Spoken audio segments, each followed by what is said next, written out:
Bienvenue à tous. Aujourd'hui, nous allons parler de mon sujet préféré, la neutralité. J'ai avec moi le Dr Stefano Catalan et le professeur Frédéric Dont de la faculté de droit et de criminologie de la Vrije Universiteit Bruxelles. Tous deux ont récemment publié un ouvrage collectif intitulé Small Power Neutrality and the Law of the Sea in the Long 18th Century, 1750-1800. C'est ce dont nous allons discuter aujourd'hui. Alors Stefano, Frédéric, bienvenue. Frédéric, welcome. Bonjour Pascal. Bonjour à toutes et à tous et merci beaucoup pour cette aimable présentation. Dois-je commencer Frédéric ou préfères-tu le faire?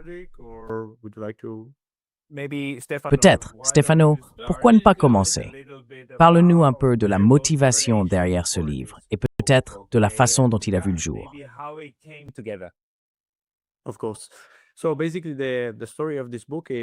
Bien sûr. En gros, l'histoire de ce livre, c'est que Frédéric et moi travaillons ensemble depuis 4 ans à Bruxelles, à l'Université de Bruxelles, sur un projet portant sur l'interaction entre la neutralité et le droit de la mer au long XVIIIe siècle. Je suis d'abord venu à Bruxelles en 2022 grâce à une bourse d'internationalisation de la Fondation Casberg. Puis, le projet s'est poursuivi, ou se poursuit encore, pendant 3 années supplémentaires, grâce au financement du FDO, la Fondation de la Recherche de Flandre. L'idée générale du projet, et aussi du livre, est de combiner mes propres centres d'intérêt en recherche.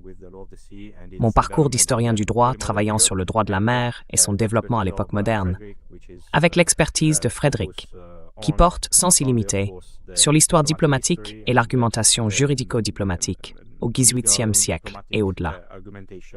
In the 18th century and beyond. So basically, the whole idea was for us to merge what we do from. En gros, l'idée était de fusionner nos approches respectives, issues, disons, d'horizons légèrement différents, mais appartenant toutes au vaste domaine de l'histoire du droit, afin de nous rencontrer et de combiner nos expertises.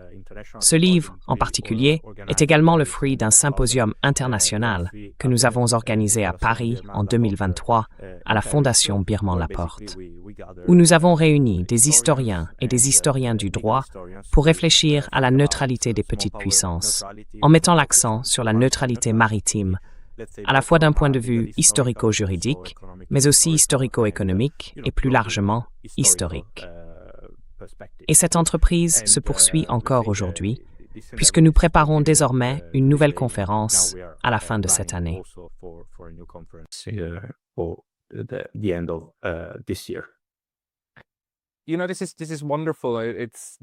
Vous savez, c'est formidable. En ce moment, nous assistons à une période très difficile pour le droit international, simplement pour faire un lien avec ce qui se passe actuellement, avec les États-Unis qui attaquent le Venezuela. Et vous savez, nous voyons beaucoup de choses s'effondrer. Mais cela ne devrait pas nous faire oublier qu'au fond, le droit international ne consiste pas à imposer quelque chose d'en haut. Il s'agit de la manière dont les règles se développent réellement à partir de la base. Alors Frédéric, pourriez-vous peut-être en parler un peu? Parce que je pense que l'un de vos contributeurs, Stephen Neff, souligne ce point.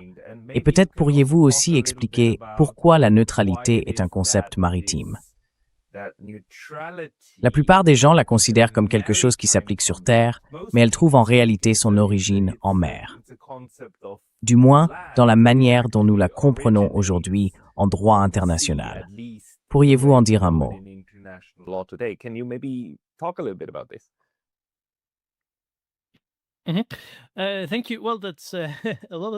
Merci. Eh bien, ça fait beaucoup de choses réunies en une seule question, je dirais.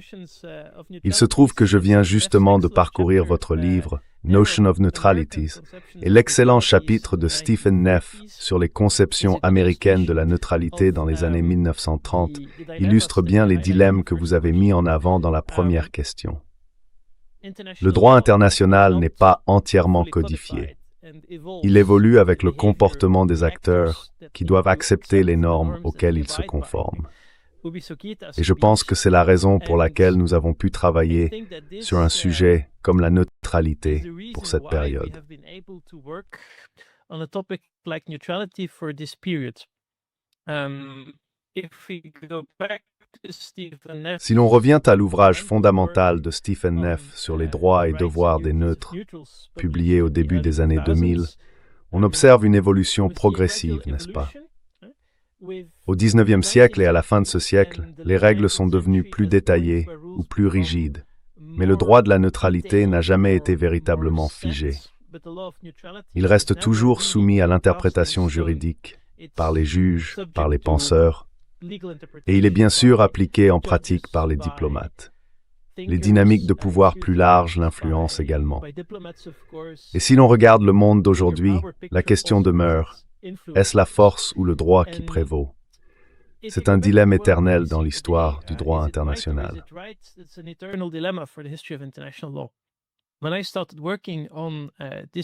Quand j'ai commencé à travailler sur cette période, la première moitié du XVIIIe siècle, je me concentrais sur la France, sur la diplomatie française, et la neutralité n'entrait pas vraiment en ligne de compte. J'étudiais comment les Français et les Britanniques avaient tenté de modifier l'ordre international après la paix d'Utrecht en 1713. Ce n'est qu'en étudiant le cas de la Belgique au XIXe siècle, dans le cadre d'un projet postdoctoral sur la neutralité permanente, que j'ai commencé à m'intéresser au concept de neutralité en tant que juriste ou historien du droit. Pourquoi? Parce que le maintien de la neutralité dépend de capacités physiques. Il faut être en mesure de dissuader d'éventuels agresseurs.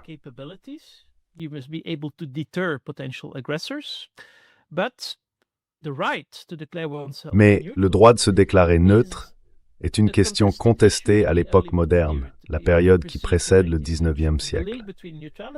Et le lien entre neutralité et souveraineté est assez séduisant, assez fascinant. Je pense que nous avons réussi à nuancer un peu l'image générale de cela dans notre introduction et dans l'ouvrage dans son ensemble. Si l'on regarde l'index des concepts, nous avons 21 associations différentes avec le mot neutralité, et nous avons délibérément choisi de ne pas trancher à ce sujet. Le droit d'être neutre et le droit de choisir entre être un belligérant et ne pas l'être.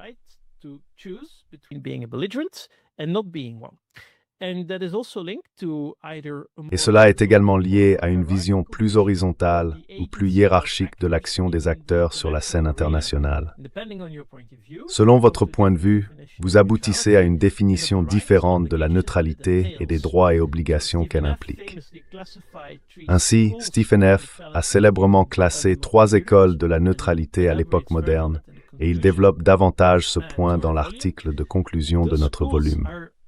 Ces écoles représentent une tentative doctrinale de classifier quelque chose d'extrêmement complexe dans la pratique. Et le mérite de notre volume, je pense, est, comme l'a indiqué Stefano, de rassembler diverses expertises afin de construire l'interprétation des normes de manière ascendante.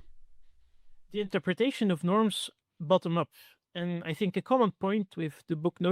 pense qu'un point commun avec le livre Notion of Neutrality est que nous essayons de découvrir comment les acteurs d'un grand jeu stratégique formulent leur position en utilisant le mot « neutralité » et s'en servent comme d'un instrument pour promouvoir leurs propres intérêts.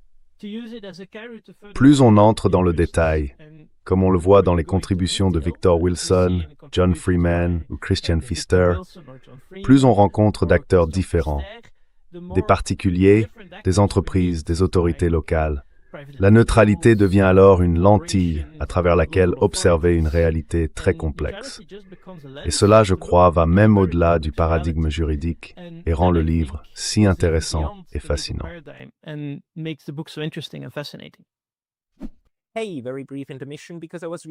Petite interruption rapide, car j'ai récemment été banni de YouTube. Et même si je suis de retour, cela pourrait se reproduire à tout moment. Alors s'il vous plaît, pensez à vous abonner non seulement ici, mais aussi à ma liste de diffusion sur Substack. C'est pascalotaz.substack.com. Le lien sera dans la description ci-dessous. Et maintenant, retour à la vidéo. Merci. Stéphane, que veux-tu ajouter à ce sujet?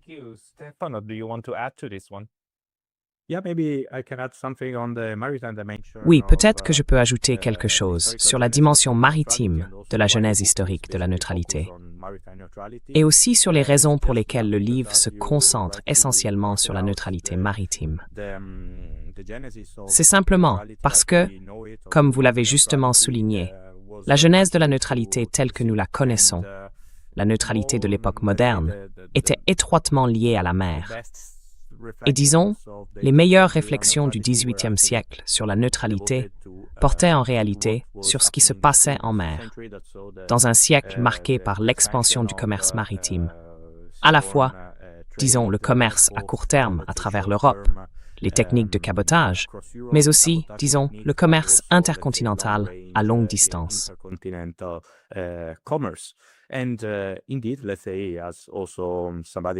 Et en effet, comme l'a souligné quelqu'un comme Eric Zurcher, qui a écrit un ouvrage magistral sur la neutralité à l'époque moderne, Anthropologie RLAP.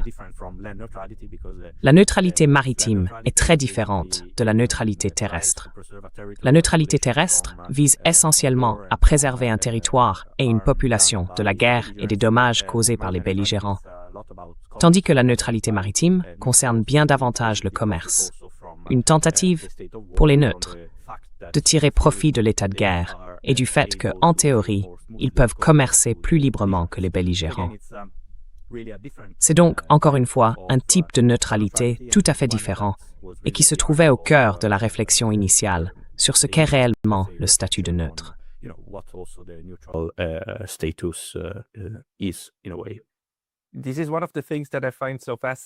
C'est l'une des choses que je trouve tellement fascinantes.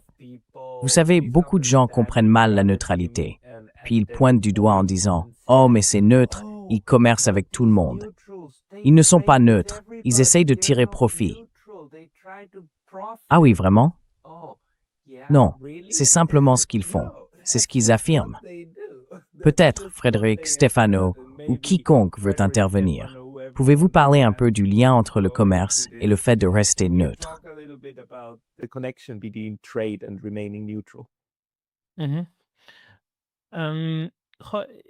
Si je puis intervenir à ce sujet, c'est bien sûr un vieux débat. La puissance dominante en mer n'aime généralement pas le commerce neutre, car celui-ci permet à ses adversaires de compenser leur manque de force physique ou de répondre à leurs besoins en ressources grâce à des navires marchands neutres. Et cela ne représente qu'une partie de l'ambiguïté du commerce indirect. C'est le reproche classique. Cependant, il est très difficile de démêler les aspects politiques et commerciaux de la neutralité. Si l'on examine le chapitre de John Freeman sur le duché de Courlande, il est assez clair que le duc de Courlande, acteur secondaire mineur dans la Baltique et le nord-est de l'Europe, est invité à être présent, par exemple, aux Antilles, dans les Caraïbes, parce qu'un intermédiaire de ce type est nécessaire pour maintenir l'équilibre général du système dans une autre sphère du monde.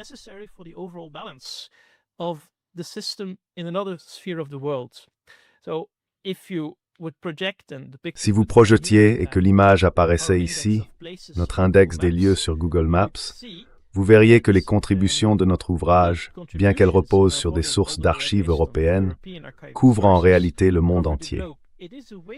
C'est une manière de projeter la puissance vers d'autres régions du globe et d'équilibrer les relations entre les puissances européennes présentes ailleurs. Et le fait de tirer profit du commerce est parfois la principale raison pour laquelle les neutres sont perçus avec une certaine méfiance par les grands acteurs. Mais parfois, c'est pas du tout cela. Il existe aussi d'autres raisons.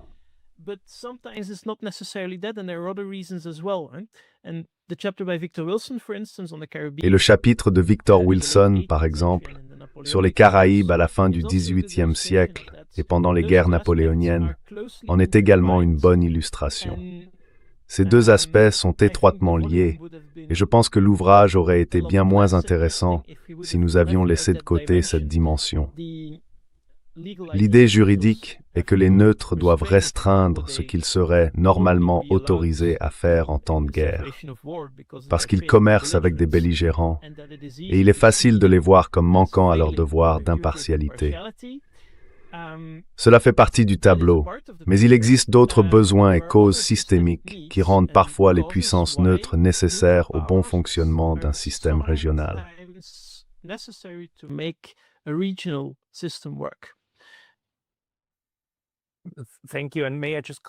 Merci.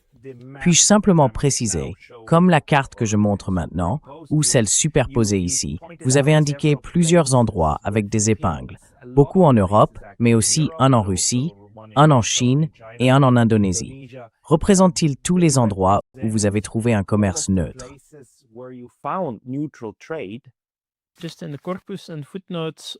Rien que dans le corps et les notes de bas de page du livre, tous les lieux mentionnés proviennent d'une variété de sources et d'affaires. Si l'on adopte un point de vue juridique, nous avons la doctrine, les traités et la jurisprudence locale. Par exemple, dans le chapitre de Leo Smuller, il aborde des affaires issues des tribunaux des prises en Grande-Bretagne. Elle n'indique pas nécessairement un commerce neutre, mais elle montre des lieux pertinents pour le développement des discours sur la neutralité par divers acteurs.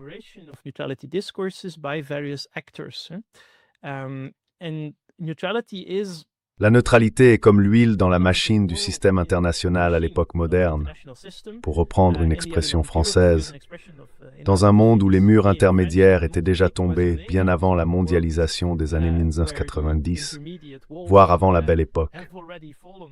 Le système économique mondial était déjà en place, les continents étaient déjà reliés, mais il existait aussi des raisons politiques à l'apparition de neutres dans ces théâtres. Et parfois, comme dans le cas de Crudup, on a un pied en Afrique, un pied dans les Caraïbes et un pied dans la Baltique, d'une manière qu'on attendrait aujourd'hui que d'une entreprise multinationale, avec une société au Pakistan, une en Californie et une en Suède, pour ainsi dire.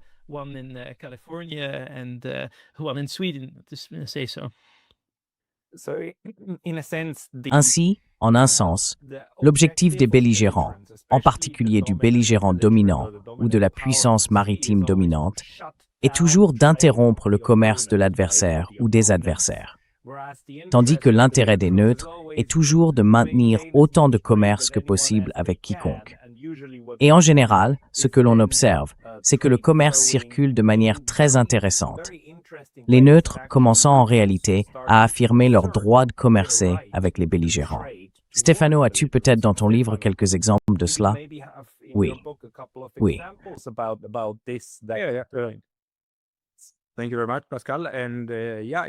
Merci beaucoup, Pascal. Et oui, c'est aussi l'un des aspects intéressants, je dirais, du livre, qu'il montre d'une certaine manière la neutralité en mouvement, en action. Dans le sens où nous ne parlons pas de la même neutralité, ni de la même capacité d'action des petites puissances tout au long du livre. Par exemple, dans mon cas, j'examine davantage la neutralité dano-norvégienne et suédoise pendant les guerres de la fin du XVIIe siècle, la guerre de la Ligue d'Augsbourg et la guerre de succession d'Espagne, à une époque où le Danemark, Norvège et la Suède disposaient encore de flottes navales très puissantes. Ils étaient essentiellement capables, surtout pendant la guerre de la Ligue d'Augsbourg, d'empêcher les belligérants d'entrer dans la mer Baltique.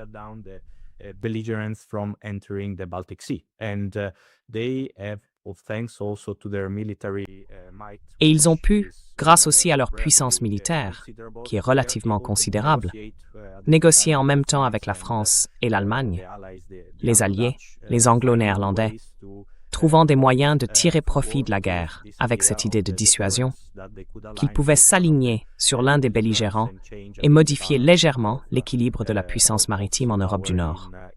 Et bien sûr, il s'agit d'une situation très différente, par exemple, de celle décrite dans le chapitre de Leo Smuller à la fin du XVIIIe siècle, lorsque la Grande-Bretagne était beaucoup plus dominante sur mer, même si elle restait encore défiée par la France et, disons, par l'alliance bourbonienne en Europe. Mais disons qu'elle était alors capable d'imposer bien davantage sa propre vision du droit de la mer et des règles de la neutralité maritime, par exemple, en ce qui concerne la contrebande et le blocus.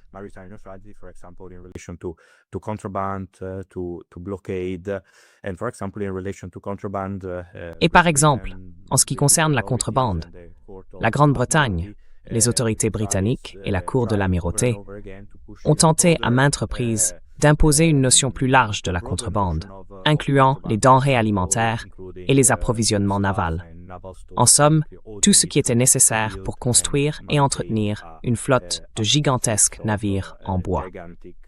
Ainsi, on peut décrire la période couverte par le livre, du milieu du XVIIe au XVIIIe siècle, comme une époque de changement constant dans l'équilibre des pouvoirs entre les nations neutres et les grandes puissances, marquée par une tendance à long terme vers l'ascension de la Grande-Bretagne en tant que puissance maritime dominante. Et bien sûr, nous avons essayé dans le livre de ne pas adopter une perspective anglo-centrique, dans la mesure où il existe déjà beaucoup d'écrits du point de vue britannique. Et, vous savez, toute l'idée de la domination sur les mers et de la Grande-Bretagne qui règne sur les flots, etc.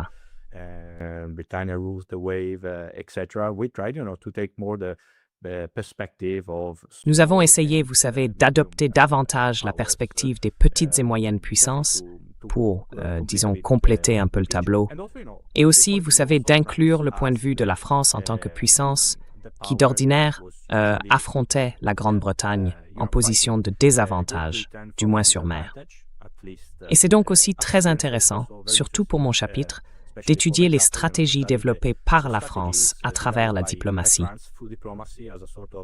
comme une sorte de diplomatie de la neutralité, afin de compenser la supériorité britannique sur mer, en mobilisant ou en essayant de mobiliser les neutres pour commercer et pour maintenir l'approvisionnement de la France en temps de guerre.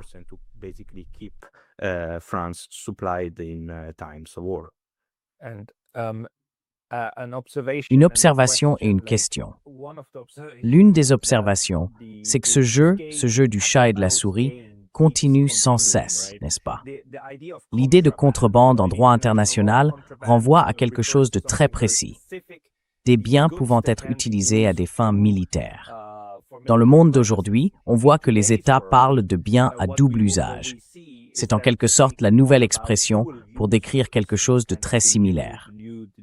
Et ce que l'on constate généralement, c'est que les belligérants essayent d'élargir la liste des biens de contrebande ou à double usage afin de restreindre le commerce.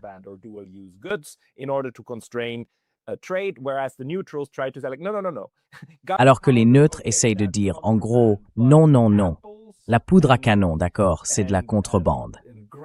Mais les pommes, les raisins et le vin, si vous soutenez qu'on peut s'en servir pour approvisionner les troupes, là vous allez vraiment trop loin.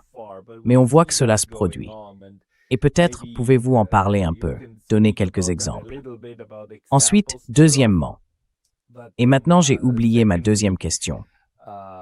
C'était peut-être à propos de la contrebande et de la question du double usage. Quelque chose vous vient à l'esprit? Peut-être Stéphane, puis Frédéric?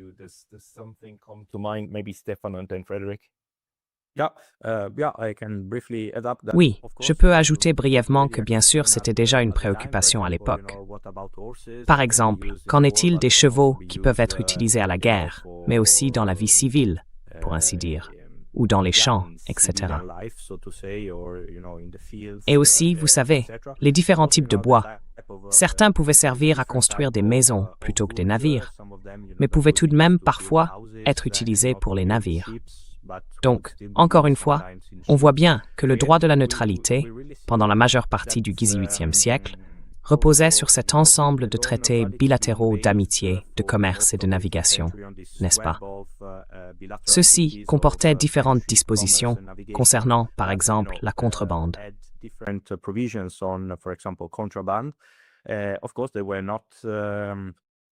Bien sûr, il n'était pas toujours très clair, et il y avait, vous savez, une certaine marge d'interprétation, surtout au fil du XVIIIe siècle, par exemple.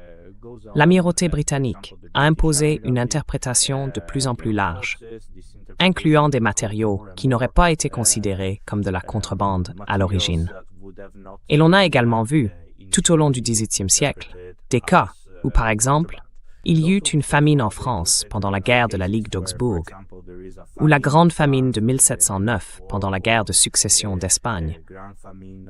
Et les Anglo-Néerlandais décidèrent essentiellement que les denrées alimentaires, les céréales, seraient considérées comme de la contrebande.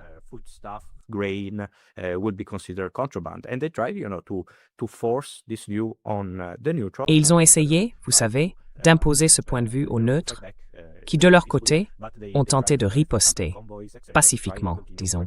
Ils ont essayé d'organiser des convois, par exemple, pour continuer à acheminer le grain baltique vers la France. Mais les Anglais ou les Néerlandais, s'ils croisaient un convoi suédois ou danois transportant du grain, le saisissaient et payaient la valeur de la cargaison aux Danois, Norvégiens ou Suédois, empêchant ainsi le grain d'atteindre la France et les obligeant à le vendre à la Grande-Bretagne à la place. On voit donc, encore une fois, cette notion de contrebande et comment l'idée plus large de neutralité évolue avec le changement de l'équilibre des forces en mer.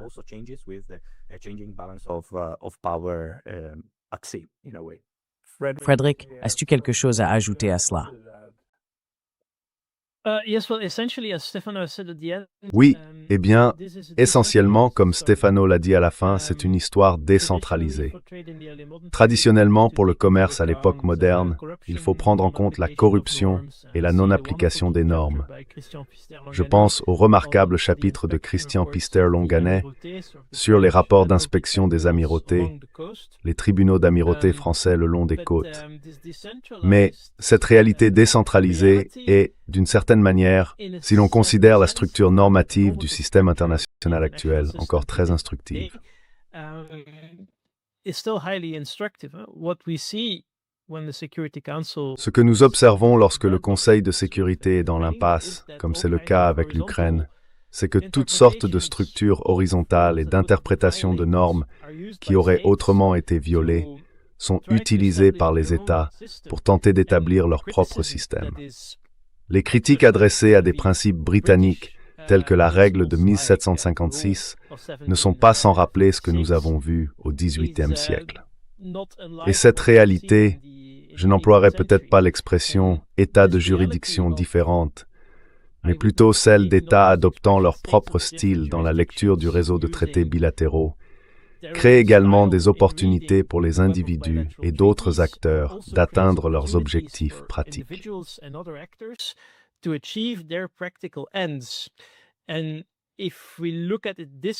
Et si nous l'envisageons ainsi, il existe une différence importante, des éléments complémentaires à une vue d'ensemble théorique des grands concepts. Car en réalité, c'est la stratégie pratique de l'acteur qui cherche à atteindre un objectif qui prime. Et cela peut être la neutralité, mais aussi autre chose. Et cela est tout à fait fascinant. Là encore, si l'on regarde la carte, si l'on considère les concepts que nous avons identifiés tout au long du livre et qui ont été pertinents pour raconter cette histoire, on peut également les relier à l'histoire économique, peut-être à l'histoire urbaine, à l'histoire sociale et à d'autres approches permettant de lire un passé très complexe.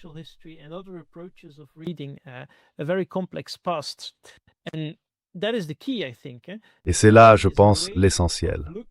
La neutralité est une manière de considérer le système international, de l'envisager sans les acteurs et les catégories prédéfinies que nous avons tendance à placer dans nos esprits, à la suite du développement de la théorie des relations internationales au XXe siècle, par exemple. C'est un peu comme voyager dans un autre pays lorsque l'on remonte dans le passé. Et cela a également des conséquences sur votre lecture et vos outils d'analyse. D'un autre côté, cela vous aide à identifier des récurrences et des similitudes auxquelles on n'aurait peut-être pas pensé au départ.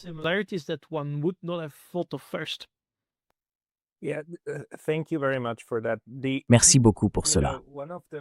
L'une des erreurs consiste à penser que pour que le droit international fonctionne, il faut d'abord une structure, puis que tout le monde s'y conforme. En réalité, la structure émerge de la manière dont les acteurs interagissent entre eux, même lorsque les grandes puissances essaient d'y exercer une forte pression, de la réprimer ou de la détruire. Ce que l'on constate si l'on considère la neutralité comme un cadre analytique, c'est qu'il y a toujours des acteurs qui tentent d'apparaître et de tirer parti des espaces que cela crée. Stefano, aurais-tu peut-être un exemple de quelques-uns de ces acteurs neutres improbables et peut-être aussi une question, la neutralité, non pas comme un concept juridique strict, mais comme un outil analytique pour comprendre les acteurs? Je veux dire, à quel moment cela s'est-il révélé utile dans le livre?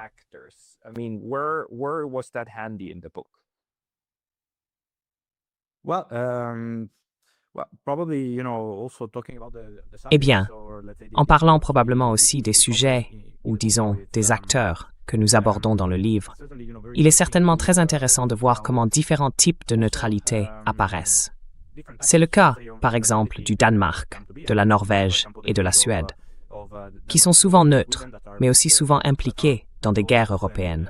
Ainsi, par exemple, avec l'Allemagne, les acteurs nordiques montrent un type de neutralité qui n'est pas encore un choix à long terme, mais plutôt, disons, une manière opportuniste d'essayer de tirer profit de l'état de guerre et aussi d'étendre leur commerce et leurs richesses. Bien sûr, comme vous le savez, la Suède évoluera plus tard vers une forme de neutralité permanente et durable.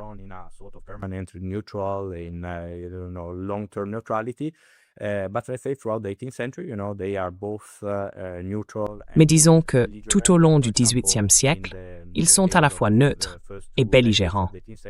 Par exemple, durant les 2 premières décennies du XVIIIe siècle, la Suède est neutre dans la guerre de succession d'Espagne, mais en même temps l'un des principaux belligérants ou l'un des acteurs centraux de la Grande Guerre du Nord.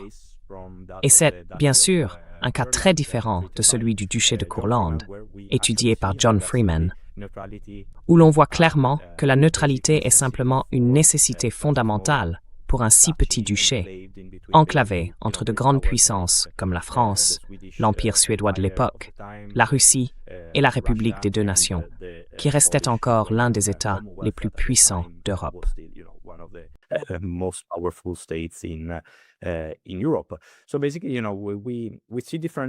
En gros, nous voyons différents types d'acteurs et des formes très variées de neutralité. Et maintenant, pour la dernière partie du projet, par exemple, je me concentre sur la République de Venise, qui constitue également un cas très intéressant, car il s'agit d'un type de neutralité plus passive, disons, comparée à celle du Danemark-Norvège et de la Suède.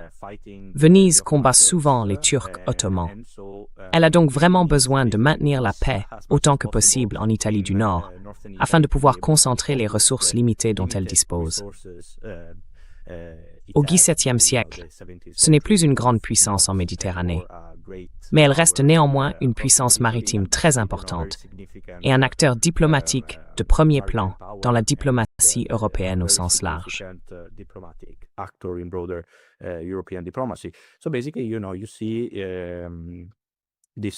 Donc en gros, on voit cette politique très flexible, mais qui parvient en même temps à préserver le territoire de la République, empêchant qu'il soit en quelque sorte dévoré par l'Empire autrichien ou par la France, qui déjà à l'époque manœuvrent pour voir ce qu'elles peuvent prendre en Italie.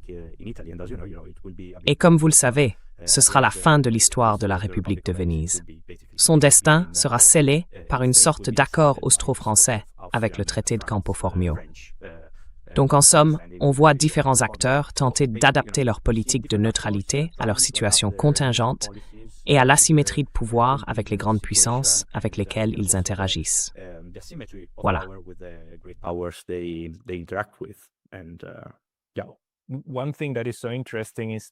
Ce qui est particulièrement intéressant, c'est cette forme de neutralité situationnelle.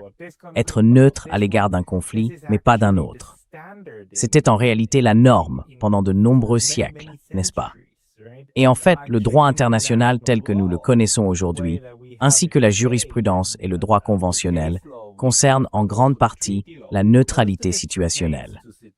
Frédéric, pourrais-tu peut-être en parler un peu? Tu sais, cette idée selon laquelle on est toujours neutre ou jamais neutre, ce n'est pas ce que nous enseignent les 4 ou 5 derniers siècles d'histoire.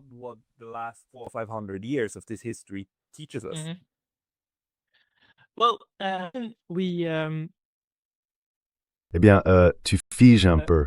Peux-tu répéter, s'il te plaît? You're freezing up a little bit. Can you repeat that, please? This book by Gaspard Réal de Courbon. Ce livre de Gaspard Réal de Courbon, Madame même, qui était un auteur juridique français des années 1740 et du début des années 750. Réal de Courbon, dans le 5e volume de son œuvre, La science du gouvernement, plus précisément dans le volume Le droit des gens, donc le droit des nations, non pas le droit de la nature, mais le droit des gens, propose un raisonnement détaillé sur la manière dont le droit de la neutralité s'entrelace avec ce qu'il appelle le droit de la convenance, ou ce que les puissances peuvent imposer aux autres. Cet équilibre est décrit de manière très détaillée dans notre introduction, et il met en lumière l'ambivalence du lien entre neutralité et souveraineté, ou autonomie, ou encore la capacité d'agir de manière indépendante. Et si nous nous penchons sur mon chapitre concernant la position de la République néerlandaise, en tant que puissance moyenne, médiatrice entre les grandes puissances pendant la guerre de succession de Pologne, on voit qu'il s'agit d'un exemple d'entité politique que l'on ne peut pas vraiment qualifier de petite. La République néerlandaise était l'une des grandes puissances maritimes du XXe siècle, mais elle était déchirée entre deux options. Soit la France, soit la Grande-Bretagne, pour le dire très simplement. Pendant la guerre de succession de Pologne, qui concerne en partie la Pologne, mais pas dans la plupart des théâtres ou des affaires impliquées, la République néerlandaise et la Grande-Bretagne ont tenté de jouer les médiateurs entre les belligérants, la France et la monarchie des Habsbourg.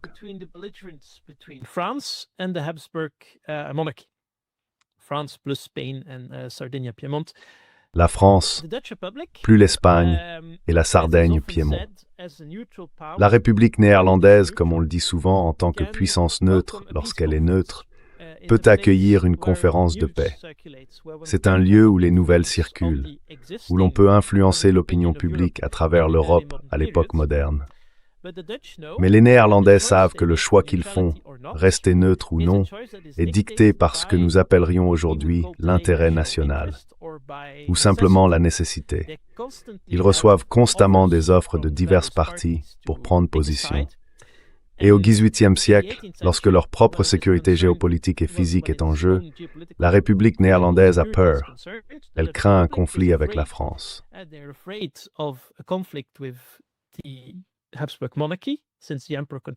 La monarchie des Habsbourg, puisque l'empereur contrôle les Pays-Bas méridionaux, puisqu'ils ont encore des voisins en Allemagne, et puisqu'il y avait un problème avec la Frise orientale. Et ils tiennent beaucoup à conserver leurs privilèges commerciaux. Par exemple, comme ils le soutiennent, ils ont un accès exclusif aux Indes orientales, où ils veulent exclure les concurrents, comme la Compagnie d'Ostende, créée en 1722 dans les Pays-Bas autrichiens. Leur position n'est pas une position de force. Et juridiquement, si la République des Provinces-Unies opte pour la neutralité, c'est une décision de ne pas prendre part à un conflit entre deux autres.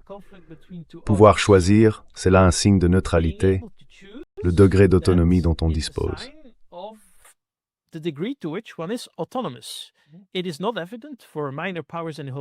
Ce n'est pas facile pour les puissances mineures du Saint-Empire romain germanique de faire cela. Par exemple, lorsqu'un Reichskrieg, une guerre impériale, est déclarée, on ne peut pas simplement rester neutre une fois que l'empereur et l'empire, réunis à la diète, ont pris parti.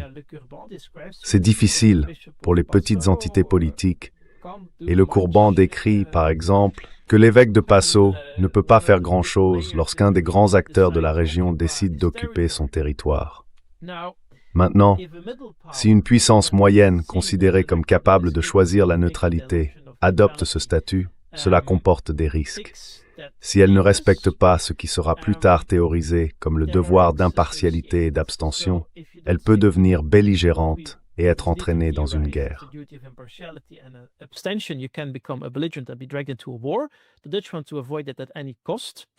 Les Néerlandais veulent l'éviter à tout prix.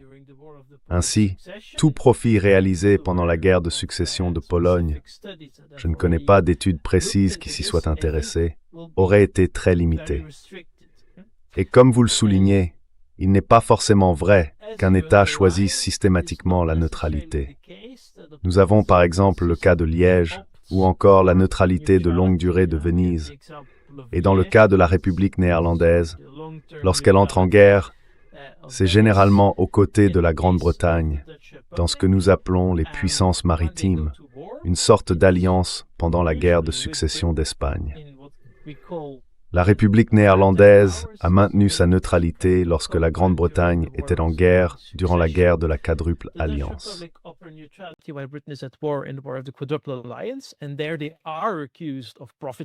Et là, ils sont accusés de faire des profits indus et de profiter de la situation, tandis que la Grande-Bretagne et la France agissent pour le bien de tous, en envahissant la Grande-Bretagne, en punissant le roi d'Espagne pour son agression en Italie. Pendant la guerre de succession de Pologne, la Grande-Bretagne et la République néerlandaise restent toutes deux à l'écart. Et les Français savent qu'ils doivent, d'une manière ou d'une autre, soudoyer les Néerlandais pour qu'ils participent. C'est la fameuse convention de neutralisation des Pays-Bas autrichiens, par laquelle ni le souverain des Pays-Bas autrichiens, ni le duc de Brabant, ni le comte de Flandre, ni l'empereur, mais la France, en tant qu'adversaire potentiel, en tant que futur belligérant, promet à la République néerlandaise, une tierce partie, de ne pas traverser les Pays-Bas autrichiens. C'est ce qu'on appelle la convention de neutralisation dans la littérature ultérieure. Mais bien sûr, il s'agit d'un type de neutralité tout à fait différent de celui d'un acteur qui décide volontairement de rester en dehors d'un conflit. C'est plutôt une convention visant à délimiter un théâtre ou une zone de guerre par un futur belligérant se préparant à entrer en conflit avec la monarchie des Habsbourg. Si l'on inverse la perspective, lorsqu'une tentative de médiation a lieu, le pensionnaire, qui est le principal acteur politique de la République des Provinces-Unies, mène des pourparlers secrets chez lui en jouant sur l'ambiguïté de sa position. La République des Provinces-Unies est un carrefour de l'information où les nouvelles peuvent circuler très rapidement à travers l'Europe.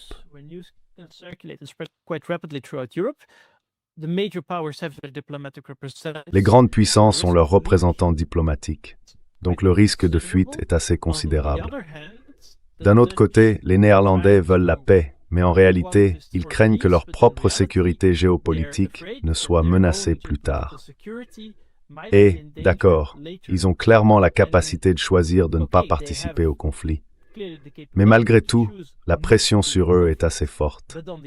Si l'on regarde le commerce et d'autres formes de neutralité, ou les petits éléments essentiels du système qui font que tout fonctionne, le dossier qui ressort à ce sujet est celui de Livourne, où les Français ont promis de faire tout leur possible pour reconnaître que Livourne est un port franc lorsque l'Italie devra être réorganisée.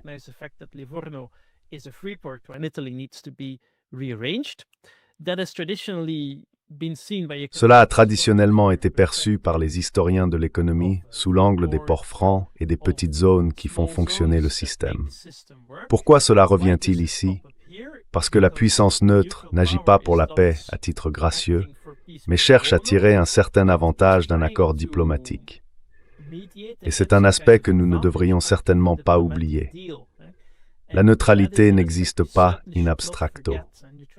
Le commerce et les aspects maritimes ont leur propre concept et logique. Mais au final, si une décision politique doit être prise, ce sont à la fois le pied que l'on a sur la terre ferme et celui que l'on a sur un navire en haute mer, qui constituent l'ensemble du corpus de la réflexion politique en question.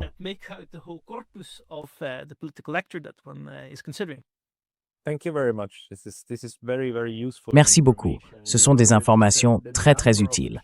Vous savez, le nombre de cas que nous pouvons examiner est énorme, bien plus qu'on ne le penserait. Stéphane, peut-être pouvons-nous aussi conclure avec cette question pour vous deux. Quels sont les principaux enseignements tirés de votre livre? Si vous deviez citer 2 ou 3 éléments qui restent pertinents aujourd'hui, en 2026, lesquels seraient-ils? Qu'est-ce qui, dans ce que vous avez étudié dans ce volume, vous rappelle le plus la façon dont le monde fonctionne aujourd'hui?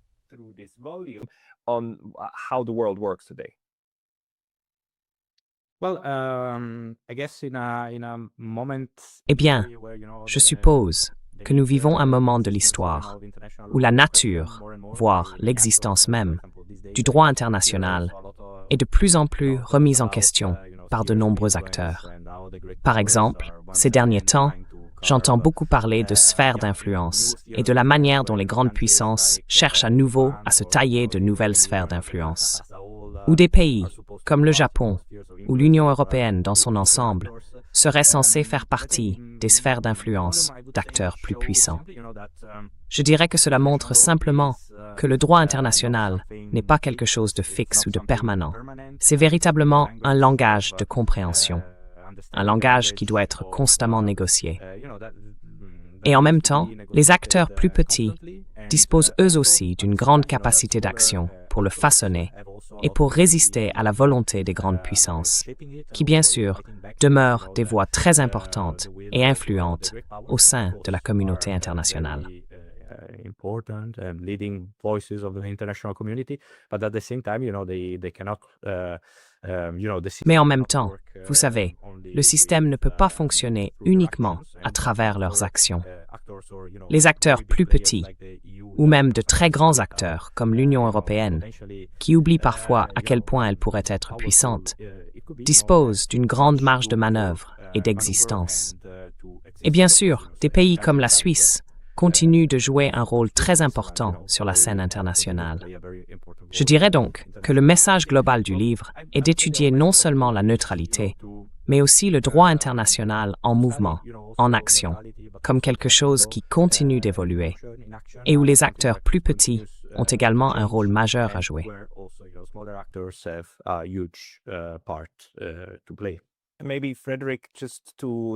Peut-être, Frédéric, juste pour conclure. Aujourd'hui, je sais qu'il y a quelques personnes qui s'y intéressent beaucoup. L'Indonésie, par exemple. La Malaisie, par exemple. Des acteurs non alignés que nous n'avons traditionnellement pas étudiés comme des neutres. Mais je sais que ces personnes étudient désormais la neutralité parce qu'elles comprennent qu'elles font partie de ce réseau. D'après le livre et vos recherches, quelle serait votre recommandation aux acteurs plus petits qui ont encore la possibilité de conserver une certaine forme de neutralité d'une manière ou d'une autre?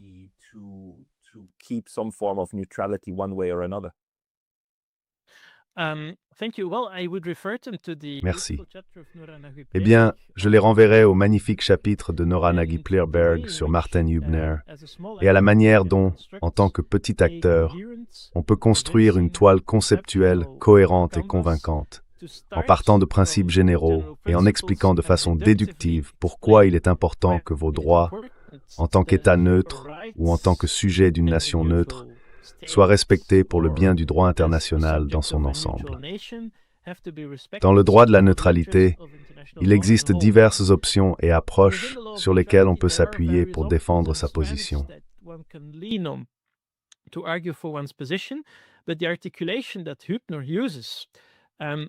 Mais l'articulation que Hübner fait des droits neutres et la priorité donnée à l'idée que l'état normal des choses, c'est-à-dire la liberté du commerce entre acteurs souverains, doit prévaloir, me semble importante. C'est admirable. Et l'argument présenté là par un juriste originaire du nord de l'Allemagne, travaillant pour le roi du Danemark, peut également être utile dans tous les contextes. En faisant appel à la raison humaine comme élément propre au siècle des Lumières du XVIIIe siècle et à notre culture et conscience juridique commune en droit international aujourd'hui. Around our common legal culture and consciousness in international law today. Thank you. Stefano, anything to add to this? Merci. Stefano, quelque chose à ajouter à cela? Oui, peut-être juste pour conclure. L'idée même que la neutralité est en réalité relationnelle et non absolue. Elle se construit constamment à travers cette relation entre les pratiques des grandes puissances et celles des acteurs plus petits ou moyens. Et elle peut aussi se définir non seulement comme une abstention, mais comme une forme de langage, une sorte de résistance. Une hemmewaxisnog, det låter i sens. Resistance to the will of the great powers. That's a very good way of closing this. C'est une très bonne façon de conclure. C'est en fait aussi une expression de la capacité à faire quelque chose de différent, à être de son propre côté plutôt que de devoir choisir entre deux options. C'était très instructif. Et à tous, si vous voulez vous procurer le livre, je mettrai le lien dans la description ci-dessous. Si vous souhaitez en savoir plus sur un sujet précis ou obtenir des conseils, contactez Stefano et Frédéric. Ils sont également excellents. Vous pouvez les trouver sur les pages d'accueil de leurs universités. Stefano Catalan, Frédéric Daune, merci beaucoup pour votre temps aujourd'hui. Merci beaucoup, Pascal Lotaz. Thank you very much, Pascal. Merci pour l'invitation. Thank you. Merci.